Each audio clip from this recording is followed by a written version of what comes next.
ইউনূসের সঙ্গে বৈঠক না করে ভারত পালিয়ে এসেছে। জানাবো বসুন্ধরা থেকে সাবেক খাদ্যমন্ত্রী গ্রেফতার।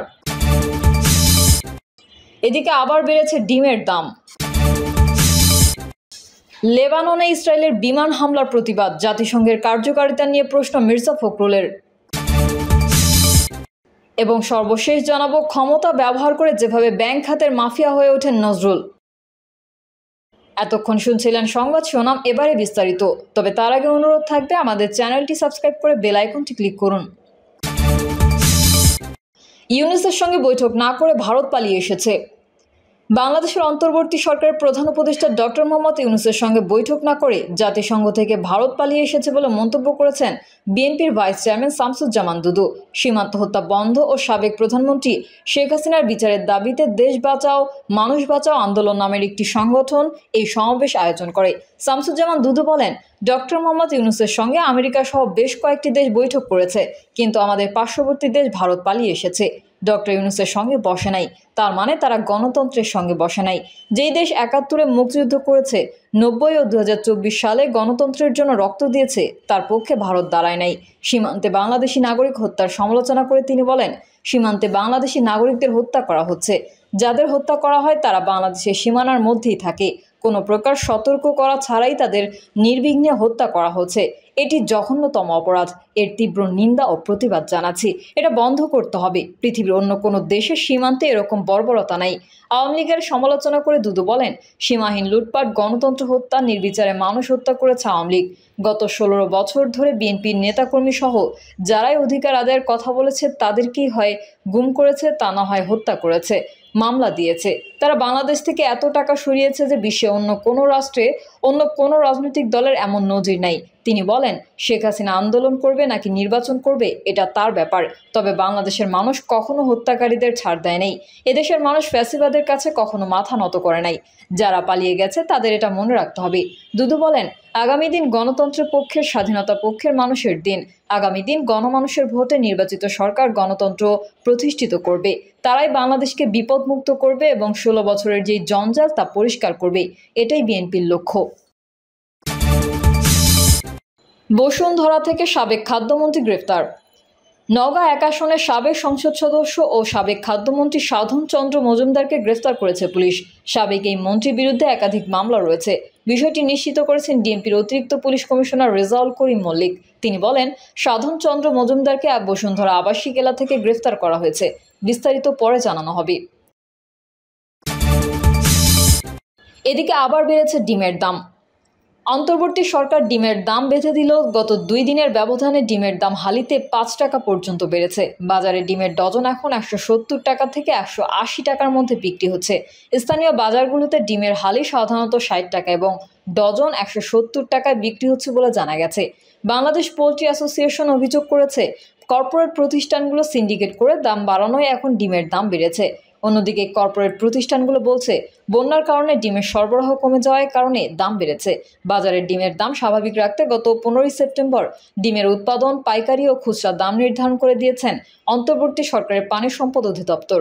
অধিদপ্তরের আদেশে উৎপাদক পর্যায়ে প্রতিটি ডিম ১০ টাকা ৫৮ পয়সা, পাইকারিতে ১১ টাকা এবং খুচরা পর্যায়ে ১১ টাকা ৮৭ পয়সা দাম নির্ধারণ করা হয়। অথচ সরকারি প্রতিষ্ঠান ট্রেডিং কর্পোরেশন অব বাংলাদেশ টিসিবির প্রতিবেদনই বলছে, খুচরা বাজারে অনেকটাই বেশি দামে কিনতে হচ্ছে ডিম। লেবাননে ইসরায়েলের বিমান হামলার প্রতিবাদ, জাতিসংঘের কার্যকারিতা নিয়ে প্রশ্ন মির্জা ফখরুলের।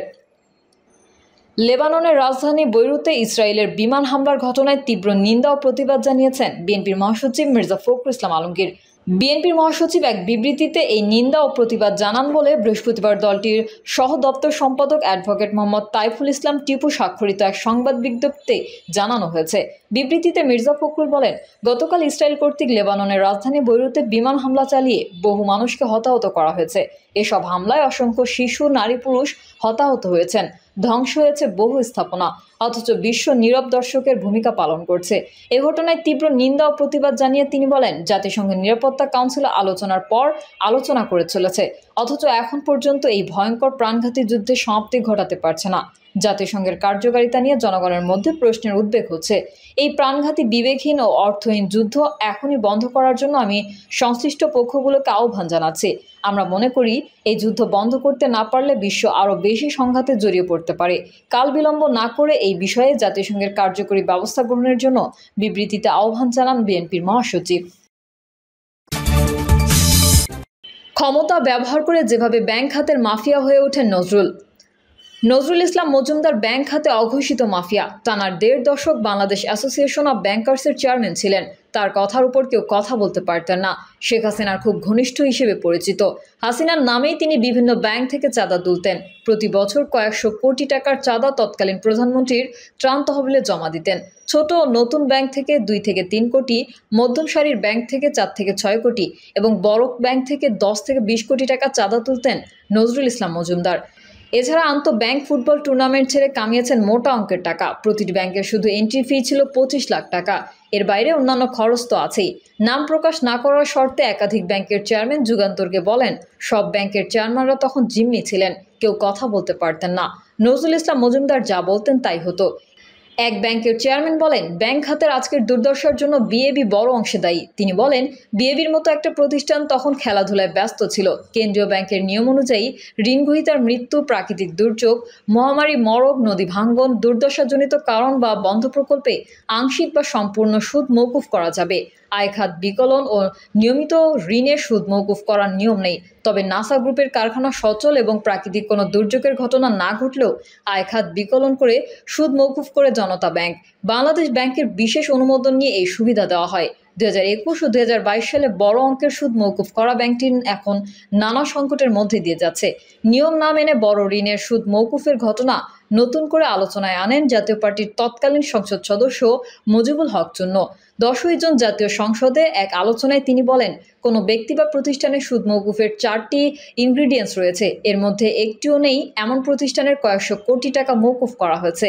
কেন্দ্রীয় ব্যাংকের ২০২২ সালের সার্কুলারে বলা হয়, ১৯৯১ সালের আগস্টে জারি করা সার্কুলারের নির্দেশনার আলোকে ব্যাংকগুলো নিয়ন্ত্রণ বহির্ভূত বিভিন্ন কারণ, যেমন ঋণগ্রহীতার মৃত্যু, প্রাকৃতিক দুর্যোগ, মহামারী, মরক, নদী ভাঙ্গন, দুর্দশাজনিত বা প্রকল্প বন্ধের ফলে সুদের সম্পূর্ণ বা অংশবিশেষ মওকুফ করতে পারে। তবে সম্প্রতি লক্ষ্য করা যাচ্ছে, বিশেষ পরিস্থিতি বিবেচনায় না নিয়ে ব্যাংক কর্তৃক বিভিন্ন গ্রাহকের অনুকূলে প্রায়ই সুদ মওকুফ সুবিধা দেওয়া হচ্ছে। এতে সুদ মওকুফ সুবিধা পাওয়ার জন্য যথাসময়ে ব্যাংকের পাওনা পরিশোধে অনাগ্রহ সৃষ্টি হতে পারে, যা ব্যাংকিং খাতে সার্বিক ঋণ শৃঙ্খলার পরিপন্থী। প্রাপ্ত তথ্য অনুযায়ী নাসা গ্রুপের ২ প্রতিষ্ঠানের ঋণ ১৫৬ কোটি টাকা। এর বিপরীতে সুদ জমেছে ২৬১ কোটি টাকা। সেই সুদ মওকুফ করেছে জনতা ব্যাংক। সুদ আসলে মিলে ৪১৭ কোটি টাকার ঋণের বিপরীতে গ্রুপটি পরিশোধ করতে হয়েছে মাত্র ১৬৫ কোটি টাকা। ব্যাংকের উদ্যোক্তাদের সংগঠন বিএবি ও এক্সিম ব্যাংকের চেয়ারম্যান নজরুল ইসলাম মজুমদারের মালিকানাধীন নাসা তাইপে স্পিনার্স ও নাসা স্পিনার্সকে ব্যাংকের তহবিল ব্যবস্থাপনা ব্যয়ের চেয়ে বেশি সুদ মওকুফ করা হয়। অর্থ মন্ত্রণালয়ের নির্দেশনা ও ব্যাংকের নিজস্ব নীতিমালা না মেনে ২০২১ সালে ওই সুবিধা দেওয়া নিয়ে প্রথমে আপত্তি জানিয়েছিল কেন্দ্রীয় ব্যাংক। পরে আবার সেই সুদ মওকুফ সহ ঋণ সমন্বয়ের সুযোগ দেওয়া হয়। সুদ মওকুফ সুবিধা চেয়ে ২০২০ সালের ২৫ অক্টোবর জনতা ব্যাংকে আবেদন করেন নজরুল ইসলাম মজুমদার। তার আবেদন ২০২১ সালের মার্চে অনুষ্ঠিত ব্যাংকের পরিচালনা পর্ষদের ৬৫৪তম সভায় অনুমোদিত হয়। নিয়ম না মেনে সুদ মওকুফ সুবিধা দেওয়ায় ২০২১ সালের ৩রা জুন জনতা ব্যাংকের এমডির কাছে ব্যাখ্যা তলব করে চিঠি দেয় বাংলাদেশ ব্যাংক। কেন্দ্রীয় ব্যাংকের এই সংক্রান্ত এক পর্যবেক্ষণে বলা হয়, আদালতের নির্দেশনার ফলে ঋণ হিসাব ২টি নিয়মিত রয়েছে। প্রচলিত নিয়মে দীর্ঘ সময় খেলাপি বা অবলোপন করা ঋণ আদায়ের স্বার্থে গ্রাহকের আর্থিক সক্ষমতার অভাব থাকলে সুদ মওকুফ সুবিধা দেওয়া হয়। এক্ষেত্রে অশ্রেণীকৃত ঋণে বড় অঙ্কের সুদ মওকুফ প্রচলিত ব্যাংকিং রীতিনীতির পরিপন্থী। সুদ মওকুফের জন্য ব্যাংকের পরিচালনা পর্ষদের যেই স্মারক উপস্থাপন করা হয়, সেখানে প্রস্তাবটিতে কস্ট অব রিকভারি নিশ্চিত হয় না কথাটি উল্লেখ আছে, যার অর্থ মন্ত্রণালয়ের সুদ মওকুফ সংক্রান্ত নির্দেশনার পরিপন্থী। প্রিয় দর্শক, এই ছিল এখনকার সর্বশেষ সংবাদ। আপডেটের সংবাদ পেতে চ্যানেলটি সাবস্ক্রাইব করে বেল আইকনটি ক্লিক করুন। কমেন্টে আপনার মতামত জানিয়ে আমাদের সাথেই থাকুন। ধন্যবাদ সবাইকে। আল্লাহ হাফেজ।